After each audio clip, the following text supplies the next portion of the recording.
দর্শক আসসালামু আলাইকুম। আপনাদেরকে আমরা অত্যন্ত দুঃখের সাথে জানাচ্ছি যে আজকে এমন একটি জায়গায় আপনারা দেখতে পাচ্ছেন আতিকুর রহমান তিনি সিঙ্গাপুর থাকেন। এনার মেয়ে আজকে ঝিনাইদহ এসএসসি পরীক্ষা দেওয়ার জন্য তার পরিবারের লোকজন নিয়ে আজকে আপনার পরীক্ষা দিতে যায়। এই সময় চোর অত্যন্ত সতর্কতার সাথে তারা আজকে এই বাড়িটি একা, আশপাশ দিয়ে কোনো বাড়ি ঘরদোর নাই, এই বাড়িটি একা পেয়ে তালা ভেঙে তার বাড়ির ভিতর থেকে আপনার সোনা এবং টাকা পয়সা বেশ কিছু ভালো জিনিসপত্র আজকে চুরি করে নিয়ে গেছে। কালকে আপনারও যেতে পারে, সাবধান। আপনাদেরকে আমরা আরেকটু যে তালা দিয়ে ভেঙেছে সেগুলো আপনাদের দেখানো আমি চেষ্টা করছি। আপনাদেরকে আমরা একটু দেখাই যে তালাটা ভাঙা হয়েছে, সেই তালার একটা নমুনা আপনাদেরকে আমরা একটু দেখাচ্ছি। এমনকি বাড়ির কাট আউট অর্থাৎ কারেন্টের কাট আউট পর্যন্ত তারা খুলে ফেলেছে। এখান থেকে যে আপনাদের আমরা কারেন্টের যে কাট আউট এগুলো খুলে রেখে গেছে, কাট আউট খুলে এখানে রেখেছে। আপনাদেরকে আমরা ভিতরে যে একটু যদি দেখাই, মেন মালিক বাড়ির।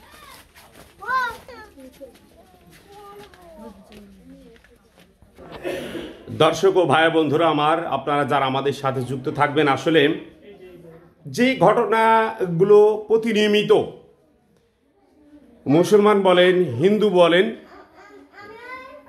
কোনো বাড়ি এই চুরিগুলো ছাড় পাচ্ছে না।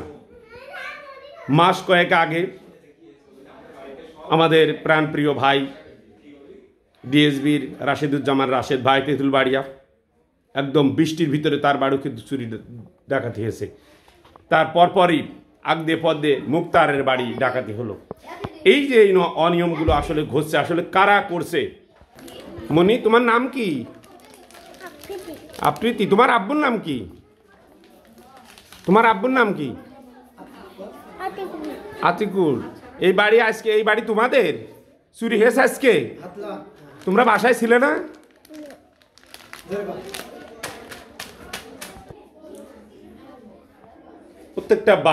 প্রত্যেকটা ঘর পুরোটাই এরা এলোমেলো করে রেখে গেছে। এই যে এনার বাড়ি, আতিকুর রহমানের বাড়ি,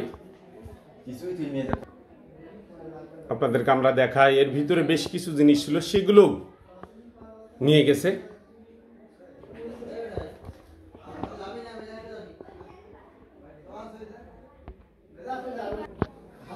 চোর যখন চুরি করে অত্যন্ত সাবধানের সাথে চুরি করে। এই বাক্সের ভিতরে অনেক কিছু ছিল, সেগুলো নিয়ে গেছে।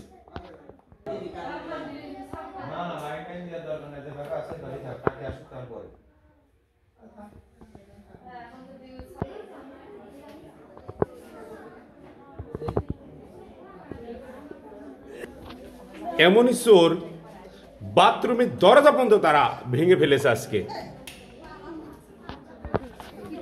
এই বাড়ির ডাকাতি হয়েছে নি, আপনার কি হয়? আপনার জামাই। ডাকাতি হয়েছে এই বাড়ি। আপনি তো অসুস্থ।